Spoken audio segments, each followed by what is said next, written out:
Don't you ever tell me what to do, not unless mas malaki yung sahod mo sa akin. Okay? Naintindihan mo? Kung sinong mas maraming pera ang pinapasok sa bahay, yun ang masusunod. Perang mahal na mahal mo, isama mo sa hukay mo.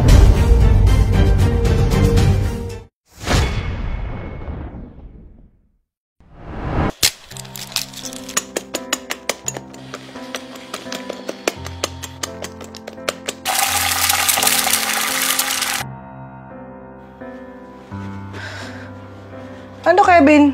Di ba matapos yan? Napakakupad mo naman. Lilate na ako eh.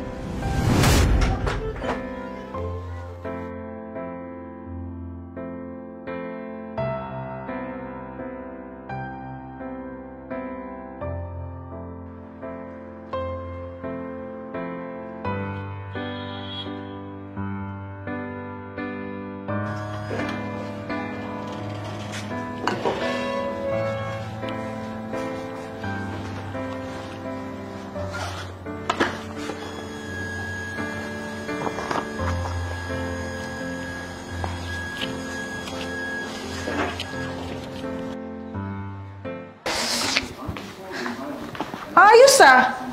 Yung TV nakabukas. Yung aircon, ang taas ng temperature. Tapos meron pang electric fan. Big time to taong to ah. Nasaan na ba to si Kevin? Tawagan ko nga. Ano ba to? Kabukas lahat. Kala mo naman Babe, nandito na ako. Sorry. Mag-deliver lang ako sa labas. Deliver. Sakto lang. Ano to? Ba't lahat nakabukas? Iniwan mo? Walang katao-tao? Diyan lang kasi ako sa kanto nag-deliver. Diyos ko naman, Kevin, no? Nandito ka na nga lang sa bahay. The least that you can do is to help me out. Hindi yung ganyan, nagiging pabigat ka at wala kang silbi dito sa bahay na to. Leche naman, no? Iingit, tapos ganito pa. Kala mo naman, may ambag.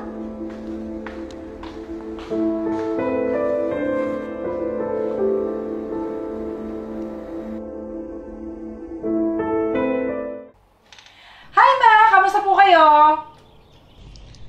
Okay naman ako, anak. Ikaw, kumusta ka? Hindi ka ba naman pinapahirapan ng asawa mo? Ma naman, no? Mana to sa'yo. Hindi ako magpapaapi ng basta-basta lang, no? Teka lang, ha? Babe! May merienda dyan. Nagugutom ako, eh. Ha? Anong gusto mo? Kahit ano. Gutom na nga, eh. So may binigay yung kapitbahay sa atin sa gitla. Hello po, Ma. Kumusta po kayo? Ano to? Juice tapos rice cake? Hindi ba puro sugar to? Alam mo naman, nagda-diet ako, di ba? Ano ba naman yan? Wala po ba? O, di ba, Ma? Ganon ang dapat mong gawin. Yan ang gusto ko kang magpapatalo. Hindi talaga. Huwag kang magpapaapi sa asawa mo. Ikaw ang may pera, ikaw ang dapat masunod. Huwag kang magpapaalila sa kanya. Babe, halika nga saglit. Babe! Ano? Kausap ko si Mama, eh. Halika nga saglit. Sandali lang. Saglit lang, halika na. Sandali! Ma, alis muna kami, ha? Susunod ulit. Bye-bye.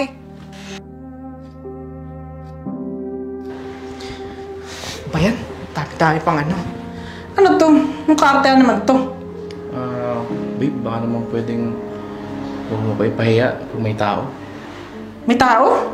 Sino tao? Si Mama, kausap mo. Ganito, babe. Don't you ever tell me what to do, not unless mas malaki yung sahod mo sa akin.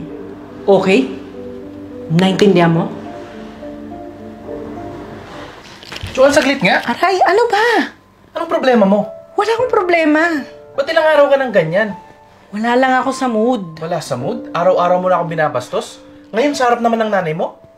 Wala nga sabi yun, eh. Anong wala? Joan, ako pa rin ang lalaki sa bahay na to. Bakit?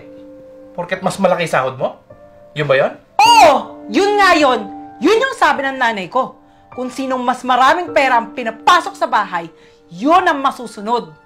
Kaya kahit sabihin ko na maging aso ka at halikan mong mga paa ko, gagawin mo? Alam mo, ayaw kitang saktan eh. Ayaw rin kitang sigawan.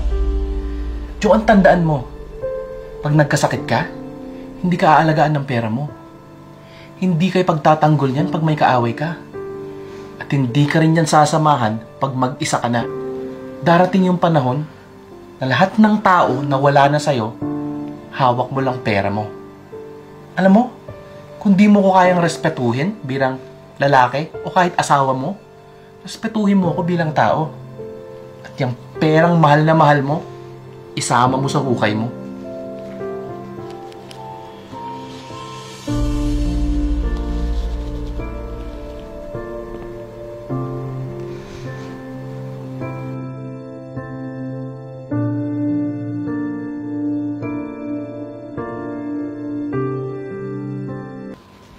Babe? Hi. May good news ako sa'yo. Yung mga katrabaho ko, nakita yung mga magagandang cups mo. Kaya, yun. Bumili sila and nasa GCash na yung payment. I just want to say, I'm sorry. Masyado kasi akong nakikinig sa pagsulsul ng nanay ko eh. Tsaka, ngayon ko lang naisip na swerte-swerte ko sa'yo. Kasi hindi mo ko sinasaktan. Hindi mo ko pinapabayaan.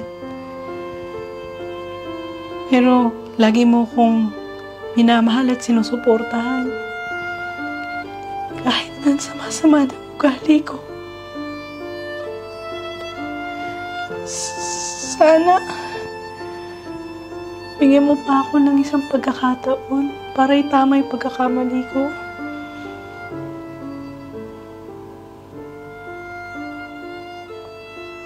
Please? Sige. Totoo? Basta pagluto mo ko sinigang ha. Oo! Ay, yung may sinigang na maasim-nasim na favorite mo. Diba? Sige. Salamat.